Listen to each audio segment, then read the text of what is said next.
Mateus 6, a partir do versículo 5.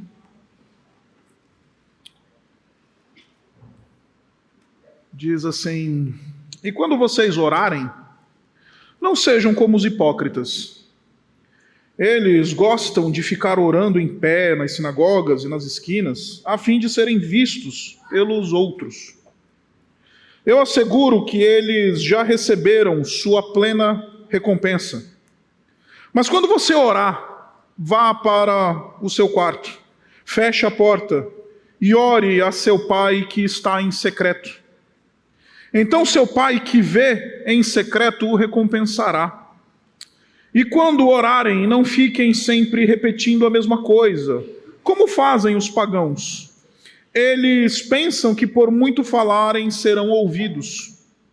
Não sejam iguais a eles, porque o seu pai sabe do que vocês precisam, até mesmo antes de o pedirem. Vocês orem assim: Pai nosso, que estás nos céus, santificado seja o teu nome, venha o teu reino, seja feita a tua vontade, assim na terra como no céu. Dá-nos hoje o nosso pão de cada dia. Perdoa as nossas dívidas, assim como perdoamos aos nossos devedores. E não nos deixes cair em tentação, mas livra-nos do mal, porque teu é o reino, o poder e a glória para sempre. Amém. Pois se perdoarem as ofensas uns dos outros, o Pai Celestial também perdoará a vocês. Mas se não perdoarem uns aos outros, o Pai Celestial não perdoará as ofensas de vocês. Quando jejuarem, não mostrem uma aparência triste, como os hipócritas, pois eles mudam a aparência do rosto, a fim de que os outros vejam que eles estão jejuando. Eu digo verdadeiramente que eles já receberam a sua plena recompensa. Ao jejuar, arrume o cabelo, lave o rosto, para que não pareça aos outros que você está jejuando, mas apenas a seu pai que vê em secreto. E seu pai que vê em secreto o recompensará. Essa é a palavra de Deus. Vamos orar mais uma vez? Deus santo e bendito, obrigado. Obrigado por tua palavra. Obrigado por tanto que já recebemos. Obrigado por tudo aquilo que o Senhor já ministrou a nós, por meio da mesa, por meio dos louvores, da oração. Pedimos que, na medida em que a gente vai meditar no texto, que o Teu Espírito nos conduza, acima de todas as coisas, a toda a verdade. E que, ao encontrarmos a verdade, sejamos transformados e libertados por Jesus nosso Senhor. Nele nós oramos. Amém. Esse é o segundo sermão desta série, nesse tempo da Quaresma. E antes de a gente adentrar, acho que eu preciso esclarecer para você que o tempo da Quaresma é um tempo muito, muito importante para nós como igreja, como povo de Deus. A Quaresma, para a tradição cristã, é esse tempo em que nós estamos preparando o nosso coração para a grande festa da tradição cristã, a Páscoa. Embora muita gente ache que a nossa grande festa seja o Natal, de fato, o Natal tem o seu lugar de importância. Mas a grande celebração do cristianismo é a Páscoa, é a morte e a ressurreição do Senhor Jesus Cristo. Por isso, o tempo da Quaresma, esse tempo que antecede, esses 40 dias que antecedem a celebração da Páscoa, é o tempo em que a igreja é convidada para, preparar o seu coração, meditar na palavra de Deus, buscar as disciplinas espirituais para então, se fortalecer na palavra, se fortalecer espiritualmente e chegar na celebração da Páscoa de uma maneira que, abençoa não somente o povo de Deus, mas também abençoa a nossa caminhada particular. Nesse tempo da Quaresma, nós estamos, então, falando justamente sobre estas disciplinas espirituais que nos foram dadas por Deus como dádivas da sua graça, justamente para o nosso crescimento, justamente para o nosso desenvolvimento, justamente para que tenhamos condições de buscar intimidade com Deus, especialmente nesse período. Na semana passada, nós começamos essa jornada de devoção e estamos falando, então, intitulando essa série Academia Espiritual, porque a tese fundamental da nossa série ela é simples. Na mesma medida em que nós precisamos de disciplina para desenvolver a nossa vida, a gente precisa de disciplina para desenvolver musculatura, a gente precisa de disciplina para desenvolver, enfim, uma boa saúde cardiovascular, a gente precisa de disciplina para desenvolver a nossa intelectualidade, a gente precisa de disciplina para desenvolver as nossas habilidades, enfim, profissionais. Também somos chamados a uma vida de disciplina no desenvolvimento da nossa vida espiritual. E nesse desenvolvimento da vida espiritual, nós, na semana passada, revisitamos duas disciplinas importantes no Salmo 19. Nós falamos sobre a disciplina da meditação e a disciplina do estudo da palavra. Descobrimos que Deus conjuga duas grandes gramáticas, a gramática da criação e a gramática da palavra revelada, escrita e preservada na história para a nossa instrução. E nós somos chamados por um Deus que nos fala por meio da criação e por meio da sua palavra, justamente para meditar e estudar a sua palavra e considerar a lei do Senhor. Hoje, a minha missão é lhes falar sobre oração e jejum, ou jejum e oração. E, meus irmãos, quando a gente pensa nessa realidade da oração, especialmente, é muito interessante ver que a gente fala muito sobre oração.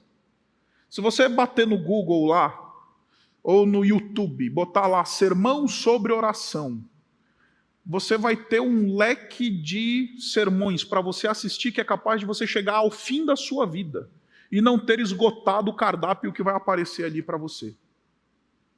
A gente fala muito sobre oração, a gente fala muito sobre, enfim, o jejum, mas a percepção que eu tenho, de maneira geral, é que, embora a gente fale muito dessas coisas, a gente pouco pratica. Estava lendo essa semana, na verdade essa semana não, algum tempo atrás eu acessei uma pesquisa que foi feita por aquela revista cristã evangélica muito conhecida no mundo inteiro, a Christianity Today, Cristianismo Hoje. E a Christianity Today fez uma pesquisa com os evangélicos do sudeste ali americano, aquela região que a gente conhece como Bible Belt, que é a região ali do conservadorismo evangélico norte-americano. Ali, aquela região onde se concentra a maior parte das chamadas mega-igrejas evangélicas, os grandes pastores evangélicos da América do Norte estão ali todos ministrando ali naquela região e etc. Então, os pesquisadores da Christianity Today fizeram uma pesquisa que entrevistaram milhares e milhares de evangélicos norte-americanos ali daquela região. E a conclusão que eles chegaram é que os evangélicos, dentro dessa massa de entrevistas que eles fizeram, apenas 2% de todos que eles entrevistaram, apenas 2% disseram que eles gastam pelo menos 30 minutos de oração por semana. Os outros 98% nem isso chegaram. Vamos fazer uma conta aqui rápida? Vamos imaginar que domingo a gente já paga a conta da oração da semana, do dia da semana, certo? Então vamos considerar de segunda a sábado. Estamos falando de 6 dias. 30 minutos semanais significa 5 minutos de oração por dia. Não é à toa, meus irmãos, que nós vivemos essa realidade de esterilidade profunda espiritual. Porque, de novo, embora a gente fale muito sobre oração, embora exista muita teologia da oração disponível para os evangélicos, embora exista, enfim, toda sorte de instrução e de, enfim, ensino sobre a oração e sobre o jejum, nós precisamos admitir que nós não praticamos a oração, nós temos uma vida de oração e também a prática do jejum irrisória. E a sensação que eu tenho, meus irmãos, e nesse ponto do sermão você pode discordar de mim, mas a sensação que eu tenho é que a razão pela qual nós não vivemos uma vida de oração robusta é porque nós não sabemos o que é oração. E me parece paradoxal isso que eu acabei de dizer a você, né? Porque eu acabei de dizer que tem muito ensino à disposição, existe muita teologia à disposição, muitos e muitos livros que nos instruem sobre oração, sobre jejum e etc. Mas a sensação que eu tenho, meus irmãos, é que a gente não sabe o que seja essas disciplinas espirituais. Olhando para o mainstream daquilo que a gente vê em termos de ensino acerca de oração, a gente tem visões muito, muito erradas acerca do que seja de fato a oração, e eu queria apresentar algumas daquelas que eu já achei por aí. Tem muito evangélico que acha que oração, por exemplo, é uma espécie de abracadabra místico que me dá algum tipo de autoridade ou algum tipo de capacidade para manipular o mundo espiritual a meu favor. Tem muito evangélico que acha isso, que acredita piamente que oração, que o jejum é uma espécie de um abracadabra, uma disciplina espiritual que eu pratico e que se eu praticar, eu vou começar a ser uma espécie de ser iluminado, que eu vou começar a ter a capacidade de manipular o mundo espiritual a meu favor. Aí a gente acha, né, que a gente orando, a gente vai manipular o mundo espiritual a nosso favor, e a mega sena está acumulada, né, 120 milhões, a gente ora e fala, Senhor, né, 6 números. 6 números. Aí a gente acha que oração é uma mística, é um misticismo. Embora sim tenha uma dimensão mística, mistagógica, como eu vou apresentar a vocês, não, oração não é um abracadabra, uma espécie de rito espiritual que me dá algum tipo de capacidade de manipular o mundo espiritual a meu favor. Também tem muito evangélico que acha que, enfim, oração é uma espécie de pensamento positivo. Sabe, torcida. Tem evangélico que acha que oração é igual a gente torcer para o Corinthians não cair para a segunda divisão do Campeonato Paulista. A gente acha que oração é aquele movimento que a gente fica meio que na torcida, assim, né? Chega aquela notícia do aviso prévio, aí a gente vai orar assim na torcida para que a gente consiga um outro emprego rapidamente, torcendo. Recentemente estava eu lá, num tempo de bobeira na internet, e aí fui assistir um vídeo. Bom, você sabe, eu não sou perfeito, né? Sou São Paulino. E aí estava eu assistindo, apareceu lá para mim nos meus favoritos um vídeo dos bastidores da conquista da Copa do Brasil. E aí fui assistir um vídeo, né? Assistir o vídeo foi muito interessante, porque nesse vídeo de bastidores da conquista da Copa do Brasil, eles mostram lá o vestiário antes do jogo e etc e tal. Aí é muito interessante, porque primeiro aparece lá o técnico do time, aí ele fala, vamos lá, hoje é o nosso dia, é assim que a gente tem que fazer, não tem bola perdida, ninguém corre mais que a gente, e que não sei o quê, e tal. Parece uns cultos evangélicos, preciso admitir com vocês. A prática de um técnico de futebol tentando animar o seu time parece alguns cultos evangélicos hoje em dia. Aí depois vem o capitão e fala, não, hoje é a nossa noite, a gente trabalhou pra caramba para chegar aqui, essa é a nossa final, esse é o nosso jogo, hoje é o dia da consagração, hoje é o dia que a gente vai levantar essa taça. Aí fecha a rodinha, né, com todos os jogadores, a comissão técnica, eles começam, Pai nosso que estás nos céus, santificado seja o vosso nome, venha a nós o vosso reino. Tem muito evangélico que ora assim. Mamãe está com câncer. Pai nosso que estás nos céus, santificado seja o vosso nome, venha a nós o vosso reino. A gente se relaciona com a oração como se a oração fosse um movimento de pensamento positivo. Como a gente torce para o nosso time ganhar o campeonato. E se não é uma mística, que a gente quer manipular o mundo espiritual a nosso favor, se não é uma espécie de pensamento positivo, muitas vezes é um movimento de fuga. Meu Deus, pastor, meu filho está fumando maconha. Aí a gente ora. A gente vai orar porque a gente aprendeu ou foi mal ensinado a achar que a oração, o lugar da oração, inclusive, é esse texto que a gente acabou de ler, né? É o lugar secreto, a gente fica lá no nosso bunker, fechado, orando, enquanto o mundo está explodindo lá fora, numa espécie de um absentismo da realidade. Já que eu não tenho coragem de lidar com a realidade, de enfrentar os problemas, então eu vou para o bunker da oração, eu fico lá fechado, me tranco e fico orando.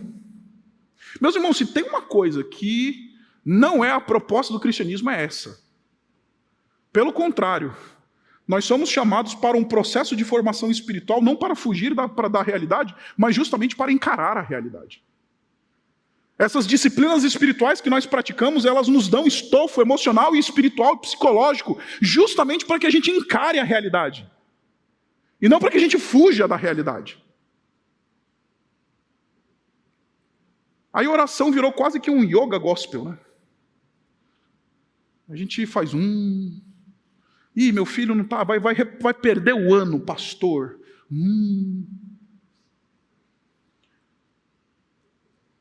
Ai, pastor, eu estou meio preocupado. Eu ouvi isso recentemente de um pai realmente preocupado com o filho. O que eu faço, pastor? É que foi? Ai, ele está namorando uma menina que eu não estou gostando. O que eu faço? Já orei, pastor, mas parece que nada acontece. Falei, então, deixa eu te falar.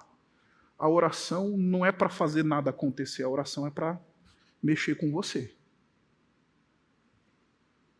Por isso, meus irmãos, eu vim dizer no início desse sermão um monte de coisa que talvez você já tenha ouvido com base no texto que a gente acabou de ler.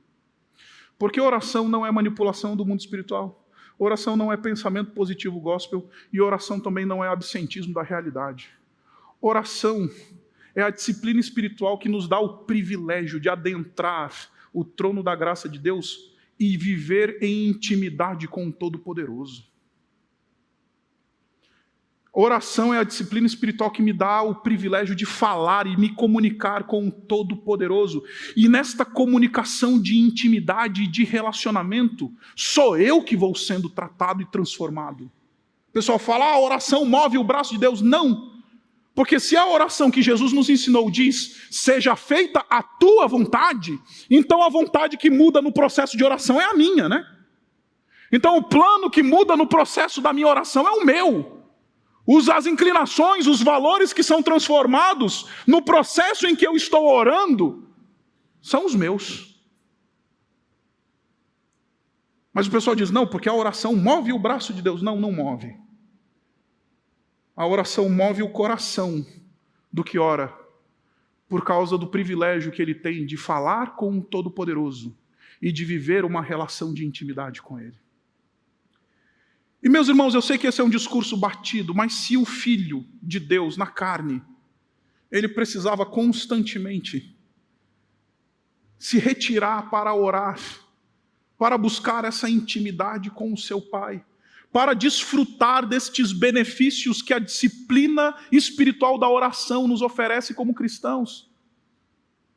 Quem somos nós para achar que nós vamos conseguir viver algum tipo de vida espiritual bem-sucedida, sem ter uma vida de oração robusta?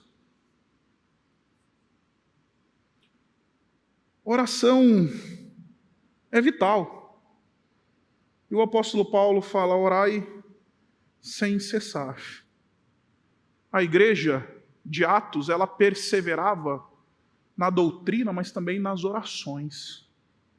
Somos convidados por Deus para uma vida robusta de oração, justamente porque este é o mecanismo que Deus nos dá para que a gente possa desfrutar de intimidade com Ele. E se nós estamos falando de intimidade, então isso consegue nos dar algum tipo de condição de entender esse texto que a gente acabou de ler. Porque o Senhor Jesus Cristo, Ele está fazendo um processo de contraste aqui, Ele está contrastando duas práticas religiosas. Ele está contrastando a prática religiosa do judeu fariseu, daquele que achava que se bastava espiritualmente, e ao fazer esse contraste, ele está ensinando os seus discípulos a ter uma verdadeira visão e percepção e abordagem em relação a essas coisas que ele está ensinando. E se você voltar no capítulo 6, Jesus ele trata de 3 temas que no período do judaísmo do primeiro século eram os 3 elementos que eram o termômetro para medir a espiritualidade de alguém. Se você chegasse para um judeu do primeiro século, da escola farisaica, e perguntar o que é um bom judeu, este iria dizer, em primeiro lugar, este bom judeu ajuda os pobres e dá esmolas. E é justamente sobre isso que o Senhor Jesus Cristo fala no início do capítulo 6. Se você voltar no versículo 1 do capítulo 6, você vai ver justamente isso. Tenham cuidado de não praticar as suas obras de justiça diante dos outros para serem vistos. E aí depois ele vai dizer, olha, o negócio é o seguinte, se você vai fazer algum tipo de movimento de misericórdia, de generosidade, faz isso em secreto. Não faz isso para aparecer.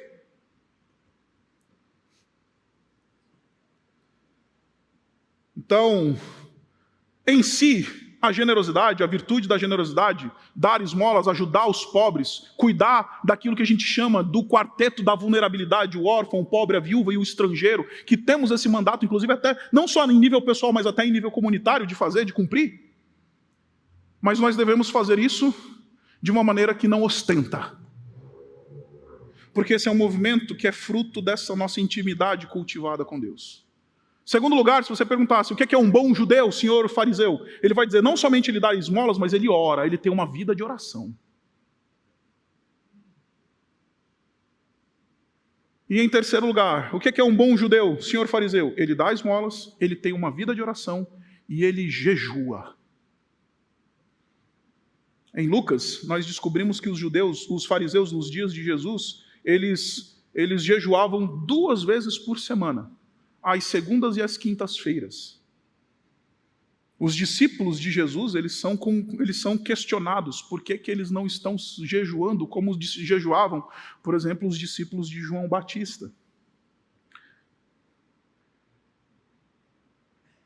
Agora, note que o Senhor Jesus Cristo, ele está atacando não a disciplina espiritual em si, da oração, do jejum, ou da esmola, ou da prática da generosidade. Porque essas coisas em si têm o seu valor. Mas ele está atacando a deturpação da prática dessas coisas. Então, quando ele vai instruir sobre oração, e se oração é fundamentalmente o mecanismo que me faz íntimo de Deus, então eu não preciso ostentar a minha vida de oração. O texto, versículo 6, diz assim, quando vocês orarem, não sejam como os hipócritas. Eles gostam de ficar orando em pé nas sinagogas e nas esquinas a fim de serem vistos pelos outros. É interessante que quando Lucas ele narra esse mesmo discurso do Senhor Jesus, ele diz que os fariseus e os hipócritas, eles oram para si mesmo. Eu acho sensacional essa expressão que aparece na língua original no grego, porque é justamente isso. É alguém que se vê como objeto de oração. Está acontecendo ali uma voz reflexiva no texto grego, que é impressionante. Ele é tão cheio de si, ele é tão autocentrado, o religioso hipócrita, que quando ele ora, ele não ora a Deus, ele ora a si, para ser visto pelos outros. Porque, meus irmãos, a lição ela é fundamental aqui, meus irmãos. Ela é básica, às vezes eu me sinto falando o beabá da vida cristã para nós aqui.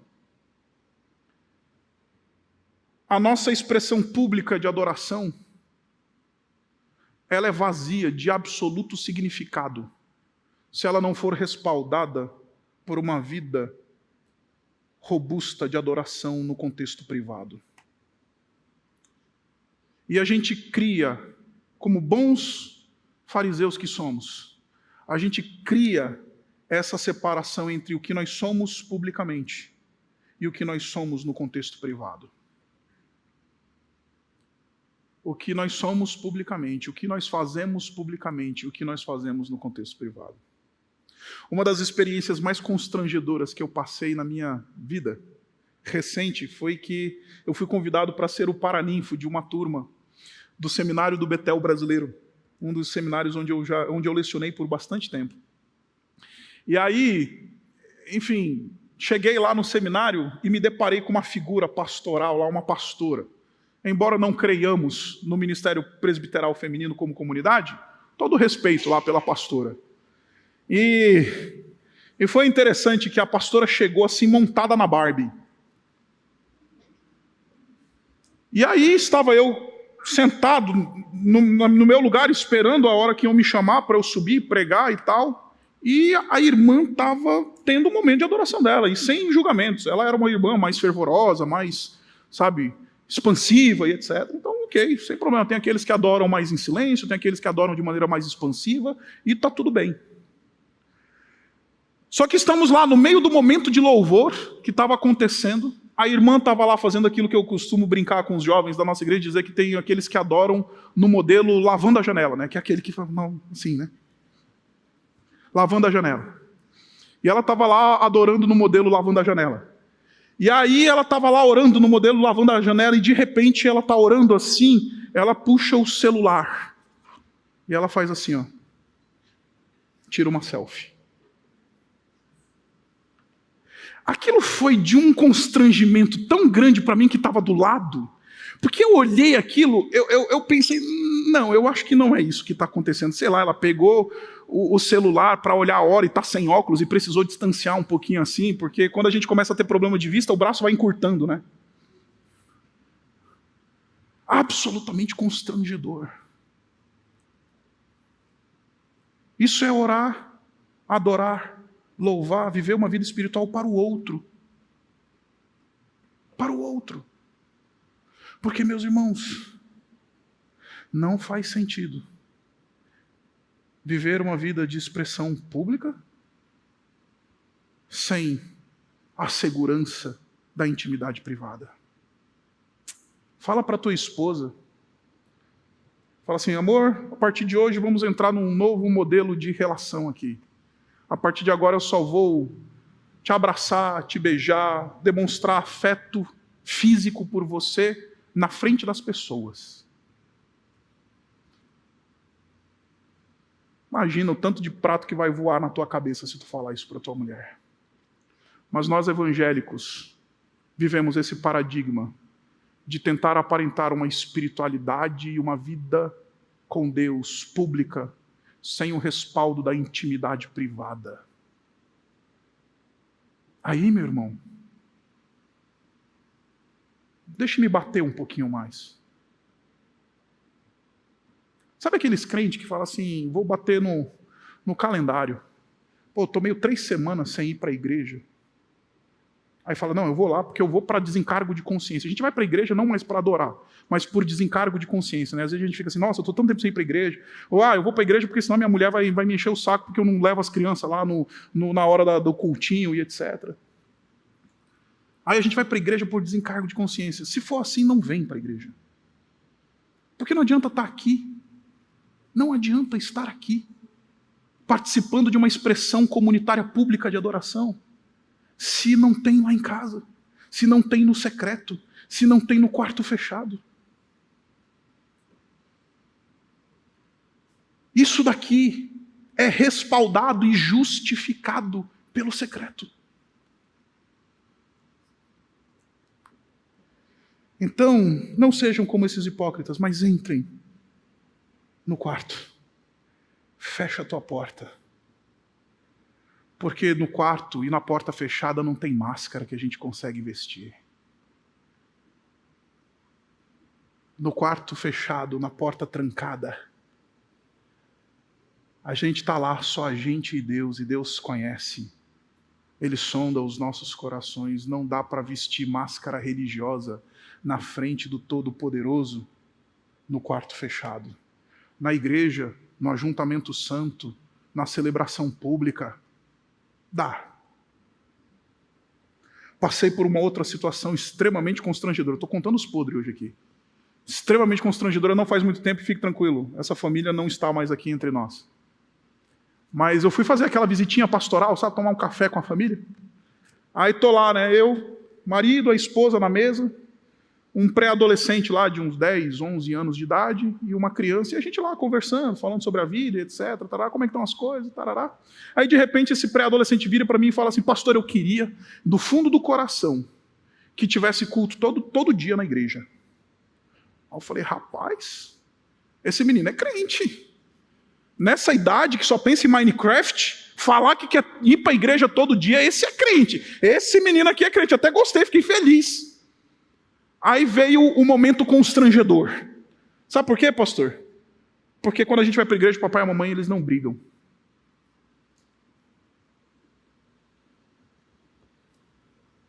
Aí pega, né? Aí fica aquele climão na mesa, aquele... sabe, climão? Ficou um climãozão assim na mesa, eu não sabia o que fazer. O marido meio errado, tossindo de lado, a mulher olhando um para o outro assim. Porque quando a gente vai para a igreja, pastor, papai e a mamãe não brigam. Aquela honestidade infantil, visceral, constrangedora, mas que revela. Porque, meus irmãos, isso daqui, sem o lugar do quarto, isso daqui, sem a intimidade da porta fechada, sem o joelho dobrado que ninguém vê, é vazio de significado. As nossas expressões públicas de adoração, a nossa disciplina pública de oração, de jejum, ela é respaldada e validada pelo privado e pela intimidade. Depois, Jesus vai ensinar sobre jejum. Porque jejum e oração são coisas que estão ligadas, de fato, na Escritura. Ele vai ensinar sobre jejum e ele vai combater também esse espírito hipócrita do que jejua para os outros verem. E agora eu vou dizer também algumas coisas que talvez você tenha tomado como verdade, eu espero que isto seja instrutivo a você. A disciplina do jejum na Escritura, ela é uma disciplina que ela não é obrigatória, sabia? Enquanto nós somos chamados a viver uma vida de oração, 1 Tessalonicenses capítulo 5, versículo 18, vai dizer para a gente, orem sem cessar. Orar é vital. Mas jejum, a prática do jejum não é uma obrigatoriedade para o cristão. Na antiga aliança, o único dia que era o dia estabelecido por lei para que o judeu fizesse jejum era o chamado dia da expiação. Depois, todas as outras expressões, depois disso, todas as outras expressões de jejum são tratadas na Escritura como voluntárias e encontram várias razões. Gente que jejua não porque foi chamado pela lei no dia da expiação. Gente que jejua porque, enfim, encontrou um movimento de arrependimento e demonstrar verdadeiro arrependimento pelos seus pecados. Eu não sei se você lembra da história de Jonas, quando ele prega o evangelho em Nínive e todo mundo se converte. O que acontece? A cidade inteira proclama um jejum. Por quê? Porque o jejum tem essa dimensão, sim, também de a ser essa disciplina espiritual através da qual nós voluntariamente comunicamos o nosso arrependimento, a nossa penitência.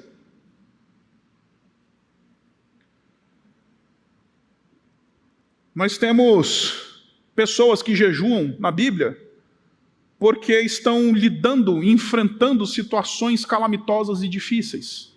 Se você voltar no capítulo 1 de Neemias, você vai encontrar lá Neemias, depois de receber as notícias de que Jerusalém tinha o seu muro derrubado e a cidade estava vivendo uma situação de completa vulnerabilidade, e aqueles que tinham retornado até aquele momento estavam vivendo uma vida cheia de privação e dificuldades. Então, diante daquela notícia, ele decide então buscar e clamar ao Senhor em oração, mas também o texto diz para a gente que em jejum também. Porque a gente jejua, sim, somos chamados para jejuar, de novo, voluntariamente. Não foi a lei que disse, olha, diante de uma situação calamitosa, então você tem que praticar esse jejum X vezes por semana. Não. Jejuamos de maneira voluntária.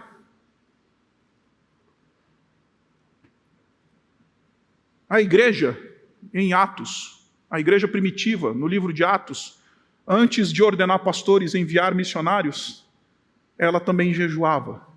Em outras palavras, o que eu estou querendo dizer para vocês, meus irmãos, é que jejum não é uma obrigatoriedade, mas ela é um fruto desta intimidade. Então jejua não aquele que quer se tornar íntimo de Deus. Jejua aquele que já é íntimo de Deus. Porque o jejum não está na ordem da obrigação. Orar é obrigação. A disciplina da oração é uma obrigação a todo cristão. Temos que nos adaptar e nos articular em termos da nossa vida para cumprir o mandato de Deus, para que a gente cumpra a disciplina da oração. Mas para jejuar, não. Para jejuar, não. E pastor, qual que é o significado do jejum? Porque hoje em dia tem jejum de chocolate, jejum disso, jejum daquilo. E de novo, se você quiser fazer um jejum de chocolate, sem problema, acho que vai até te fazer bem para a saúde. Mas não tome isso como se isso fosse uma disciplina espiritual, porque isso não está regulado na Escritura. Ai, pastor, né? Chegou uma pessoa para mim, eu não vou expor aqui, mas chegou uma pessoa para mim e falou assim, pastor, nessa quaresma eu vou cortar o café. Eu falei, você vai passar uma quaresma bem ruinzinha, viu? Mas, de novo, a gente acha que o jejum ele só tem esta dimensão material. Então, por causa disso, a gente diz, eu vou mortificar a minha carne, já que, às vezes, o chocolate é um problema do meu domínio próprio, eu não consigo controlar o quanto consumo de café, ou isso, ou aquilo, ou o meu tempo de internet. Tem gente que fala assim, você tem que jejuar até de tempo da internet. Deixa eu falar, esse tipo de jejum não está regulado na Escritura. Todas essas coisas são boas. Cortar açúcar é bom, cortar café é bom, você ficar atento a quanto tempo você anda gastando nas redes sociais é excelente. Mas jejum, meus irmãos, é uma disciplina espiritual. Abra comigo no Salmo 35, por favor. Salmo 35, e com isso eu começo a caminhar para o fim. Salmo 35. Quero ler apenas um versículo, versículo 13. Salmo 35, versículo 13. Olha só o que diz o texto. Diz assim, contudo, quando estavam doentes, usei vestes de lamento, humilhei-me com jejum e recolhi-me em oração. Note que, em primeiro lugar, o texto está colocando o jejum e a oração juntos. Porque se eu vou fazer jejum, é porque eu vou fazer jejum para me dedicar à oração, para me dedicar à meditação na palavra, para me dedicar, enfim, ao estudo da palavra. Deu para entender? Eu não faço jejum intermitente por fazer jejum. Estou fazendo jejum, mas você está orando nesse tempo que você decidiu, enfim, se abster de qualquer refeição, de qualquer comida, qualquer bebida? Porque o jejum bíblico é isso. Não é só ficar sem comer. É ficar sem comer com um propósito. Para orar, para meditar, para buscar a presença do Senhor. Mas note que o versículo ele diz assim, humilhei-me com jejum. Sabe o que está escrito em hebraico? Literalmente esse humilhei-me com jejum. Está escrito assim, fustiguei a minha alma com o jejum. Afligi a minha alma com o jejum. Abati a minha alma com o jejum.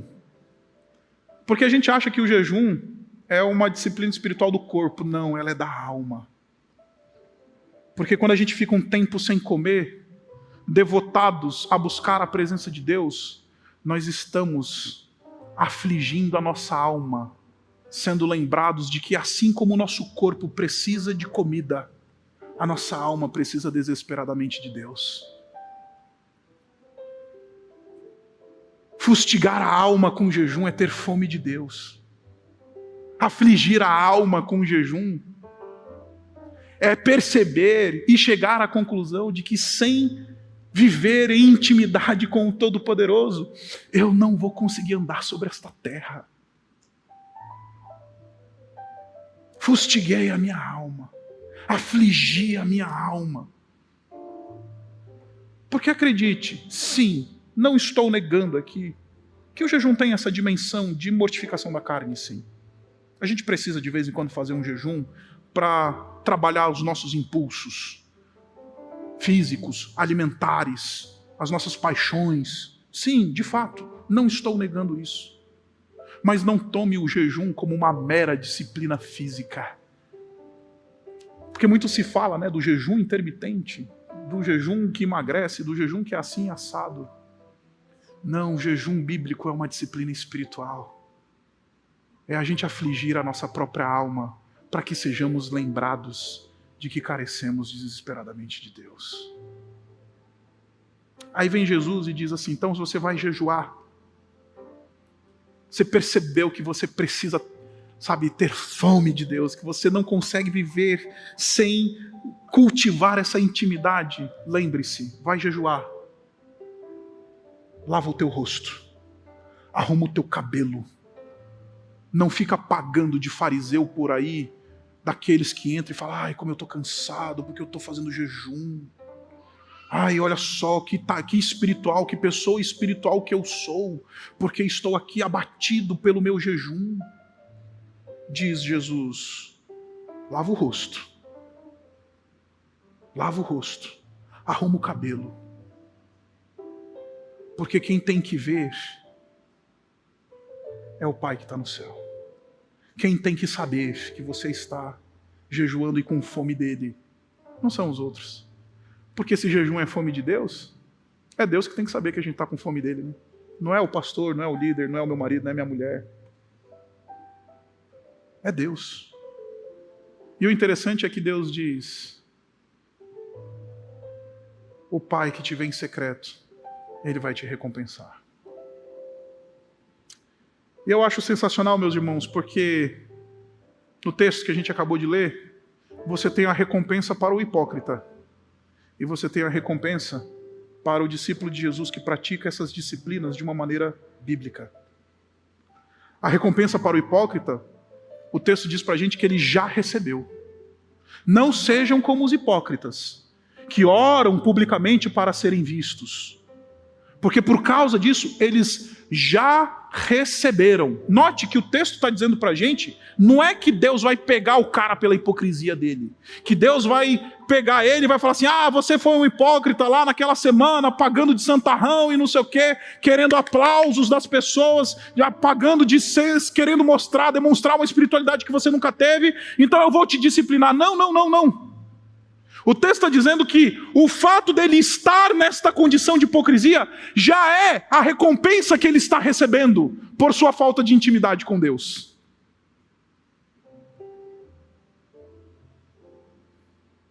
O fato dele estar vivendo essa espiritualidade hipócrita, o fato dele estar, vivendo essa espiritualidade pública para todo mundo ver, mas sem o quarto, esta realidade deplorável, já é o juízo e a recompensa de Deus sobre ele.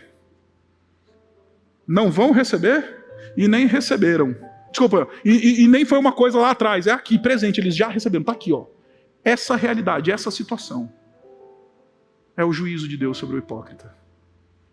Mas na mesma medida em que o hipócrita é punido com mais hipocrisia, com mais vida espiritual vazia, com mais espiritualidade fake, o teu Pai que te vê em secreto e conhece o teu coração, que te vê entrar no quarto secreto e que fecha a porta, que quando jejua, lava o rosto, não fica bancando o santarrão.